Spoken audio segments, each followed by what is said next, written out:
so this is going to be my walkthrough real quick about everything that we kind of talked about today. There really wasn't a whole lot that should be brand new. So I gave a brief review of unit conversions. First, I started with how we turn things in, where to turn them in.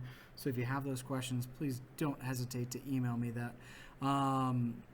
But as for what was specific to what we talked about today, it's mostly just unit conversions. Did a couple of practice problems, and I wanted to point out all of the steps that I'm about to describe as I go through these problems a little bit quicker are exemplified here in these 4 steps.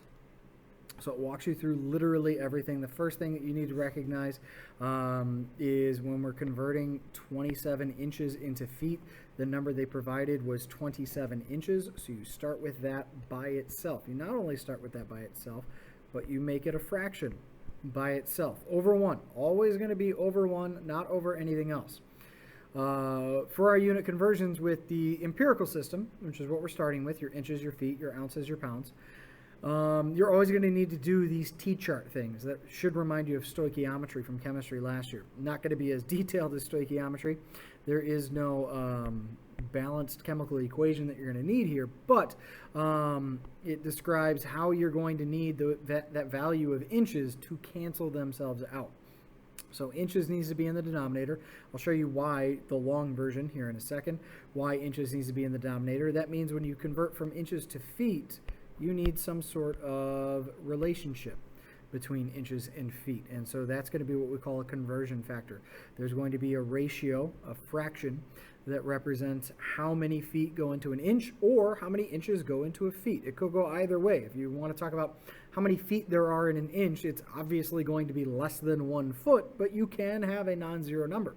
So it's not ridiculous. I just don't like to use that one because it's really small. So the one thing that we should recognize from like life in general is that there's 12 inches in 1 foot. I don't know where 12 came from. I don't know why it's 12. It's an arbitrary number that someone came up with hundreds of years ago, and we've been using it ever since. I will take many opportunities to talk about how awful the empirical system of measurement is, but 1 foot is 12 inches. From here, I'm going to write out the whole thing as one long fraction so you can see why having those inches diagonal to each other was important. Units do not get treated special. Units are not special. Units get treated just like numbers would. So when I write this out exactly the way it is on that right-hand side, this is basically one long multiplication problem. And each one of those things that are written in that T-chart, written in that set of fraction bars, is going to be its own specific value.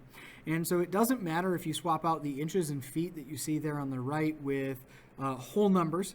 If you see the same whole number in both your numerator and your denominator, you can just get rid of it. If I have 8 multiplied by 2 divided by 2, I don't have to multiply or divide by 2. They cancel, and I can just comfortably sit there and say the value is still 8. And that's exactly what we're doing with our units of inches here. Because we put our unit of inches diagonal in our conversion factor from the 27 inches we started with, those units cancel, and the only unit that remains, I like to think of it as a game of King of the Hill or a round-robin tournament of some kind. The only unit that survives is going to be feet. The only one that makes it out of there is going to be feet. So now you've got 27 multiplied by 1 divided by 1 multiplied by 12. And you should get yourself, I did this problem not too long ago, 2.25.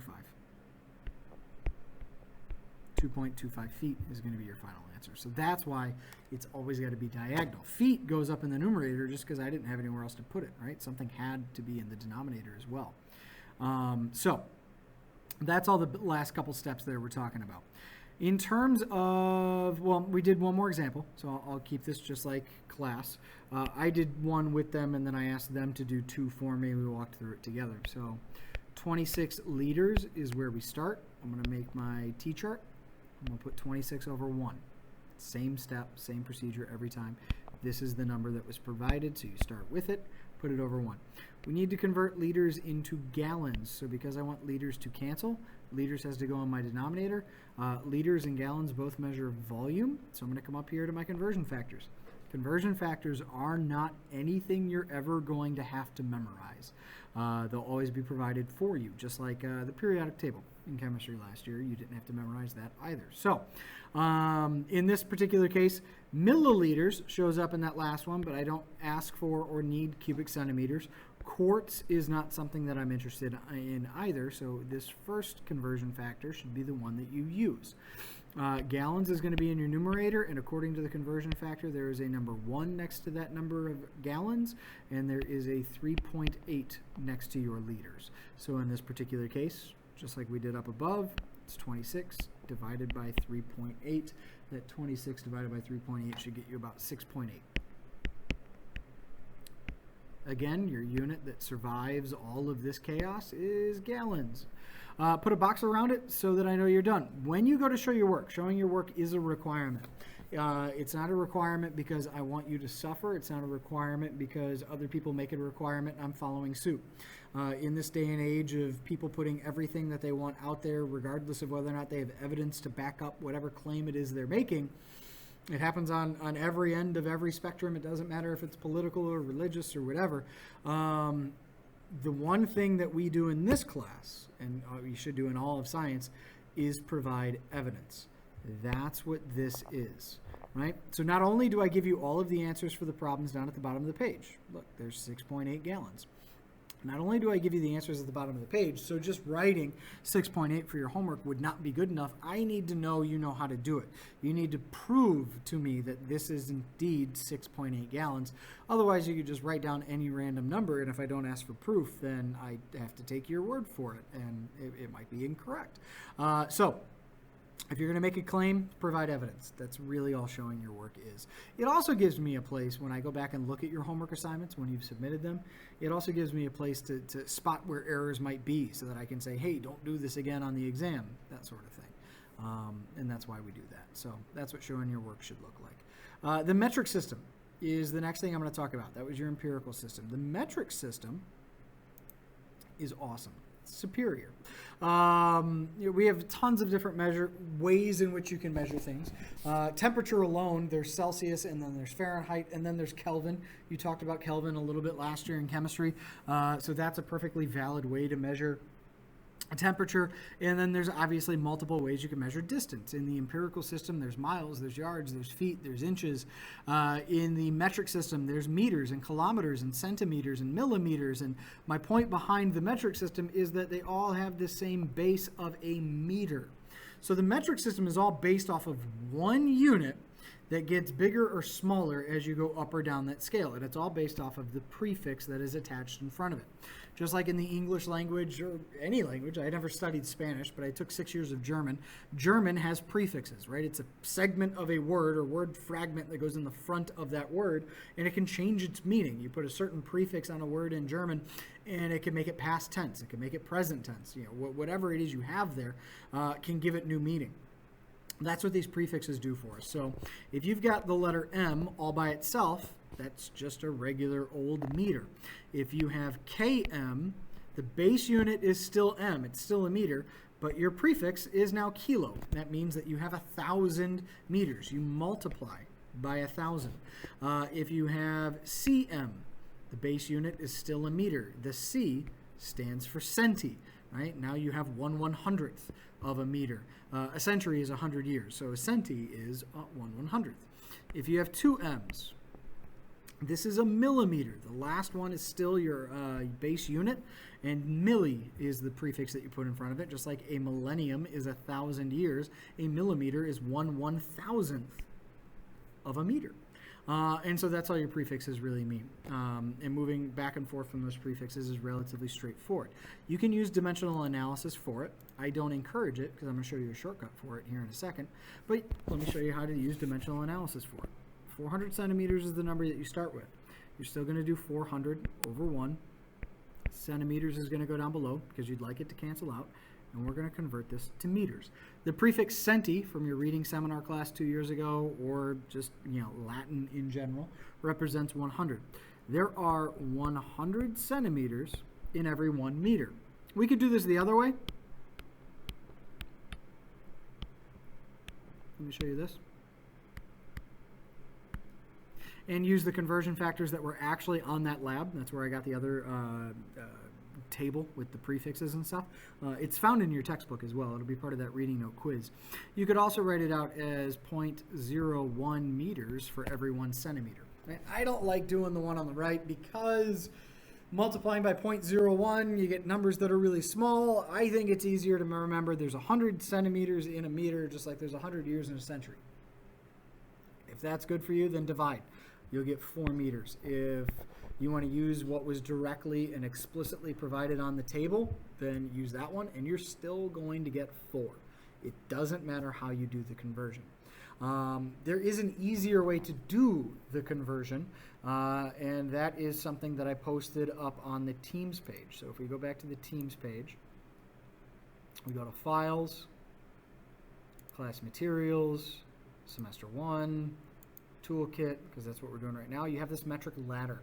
I would encourage you to use the metric ladder whenever you're doing metric to metric conversions. It's going to make things easy for you. Let's do 400 centimeters as our example.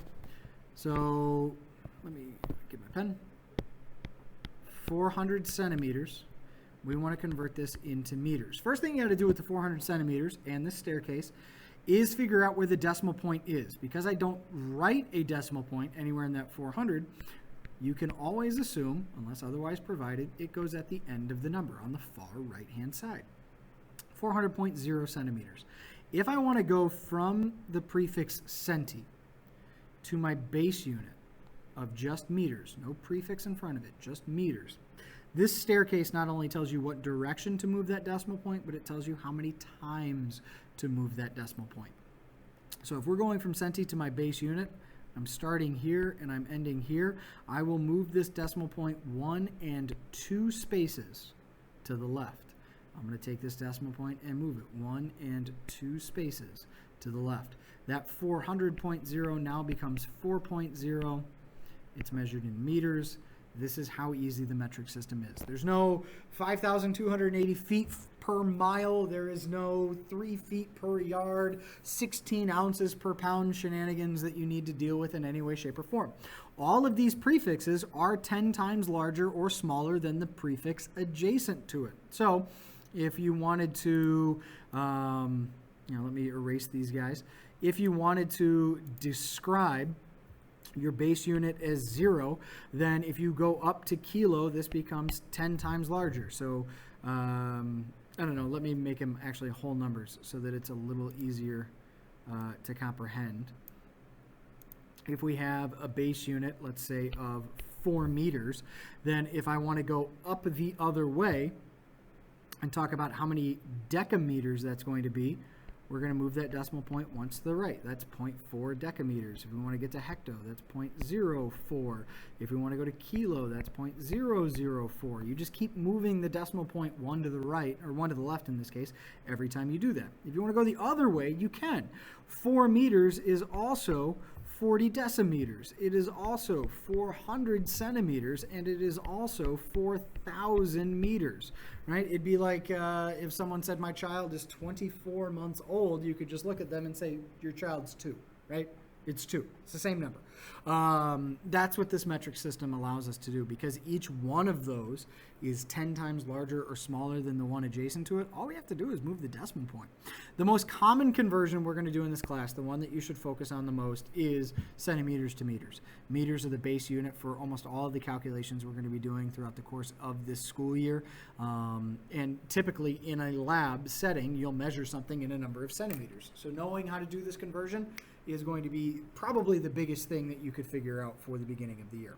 And you can do this for all of them. It doesn't matter which one of those problems on the worksheet that I gave you you're attempting to do. This works for every metric to metric conversion. Notice you don't see feet, pounds, or inches anywhere on here. It's because it doesn't work for the empirical system. It's barbaric and not all that good. So let's do one more example. Okay, so sorry, I just had to pause it for a little while. Let's do another practice problem. Just one more to get our feet wet with that staircase. We've got 96.7 milligrams, and we want to convert that one into grams. So we come back here, we have 96.7 milligrams, and we want to get it all the way up here to our base unit of grams, starting down here. So again, you could recognize that it takes 3 steps to get up there, and you've got 1,000 milligrams, or you could even just go back to the base unit of milli being the same root word as millennium, set of 1,000 years. In this case, it's 1,000 milligrams for every gram. Or you can use the decimal point trick. 1, 2, 3 spaces to the right, or sorry, to the left, and we do 1, 2, 3 spaces to the left. There's my new decimal point. We've got a couple of blank spaces there. We'll fill them in with some zeros. This is the same as 0.0967 grams. Very small value, but that's all you need to do, really, for the metric system, which is why I will always say the metric system is far superior to the empirical system of measure. But that was that one. We've got some 2-step conversions that you could work on. These aren't going to be all that much different. You just might sometimes have to do more than one step. So for every 1 kilogram, there's 1,000 small grams that go into it because it's 3 steps away. And for every 1 gram, there's 1,000 milligrams that go into that. It's the same conversion factor actually we had on the last problem. So you can multiply by 1,000 and then multiply by 1,000 again. You get 58 million. Let me put my commas in there. Milligrams. Or you could just recognize that you have 5/8. There's my decimal point at the end of the number because it wasn't otherwise stated. And then do the staircase trick. You're going to move it from milli all the way up, from kilo all the way down into the right into milli. So it's going to be 1, 2, 3, 4, 5, 6. There's my 6 decimal points. There's my 58 million. You can do it either way. It's entirely up to you. Last but not least were the 2 that we did together down here at the bottom of this page for speed. So be careful with speed. 45 miles per hour, 800 miles per hour, 3 times 10 to the 8th meters per second. These are all speeds and are already fractions. That word per means that it's already a fraction. So when you go to set this up, do not do 45 miles per hour up top in the numerator, right? That's going to be incorrect. This is already a fraction. So it should be 45 miles divided by 1 hour. That's what that per means. It's already a fraction. So if you want to convert 45 miles per hour into kilometers per hour, notice the only thing that changes is miles to kilometers. So while it's a rate for number 12, this is still just a 1-step conversion of how many miles go into how many kilometers. I'm a track coach, so this one's easy. We have 1.6 kilometers for every 1 mile. If that's not the conversion factor that I supplied up top, that's okay. You can do it the other way around where you have 1 kilometer and it's some value less than 1 for the number of miles that represents. That's fine as well. But that's really all this needs to be. Be careful with number 13. I'm going to do number 13 down here. I want you to do number 14 for the homework. We've got 800 miles per hour here, and I'm going to need to extend that because here I'm changing both my unit of distance and my unit of time. So we've got to change both of those. We're still going to do 1.6 kilometers for every 1 mile. Right? That's fine. That's something we can still do. It's the exact same as the last problem. But now we've got to deal with time. And this is why having time in the correct spot at the beginning of the problem was so important. You need that hour in the denominator so that you can cancel them out. So you're going to do the exact opposite of what you had normally done. You're going to put hours up top, and you're going to convert it into, hopefully, seconds. Number 11 will walk you through how to convert hours into seconds. It was one of the examples up top on the assignment 2 as well. So hours into seconds, you have 1 hour and 3,600 seconds. Now you've got it all set up. Now you just multiply across and divide like you normally would.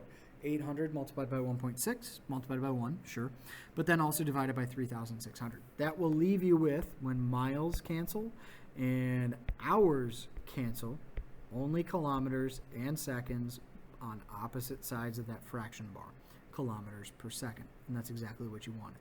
So that's how you go about doing some of those. This is all we accomplished today because we did, here's Microsoft Teams, and this is the stuff that we're doing for this class, and that was really all that it was. So, if you have other questions or concerns, as is tradition, please do not ever hesitate to email me. I will get back to you as soon as I possibly can, but that's about it. All right, thanks.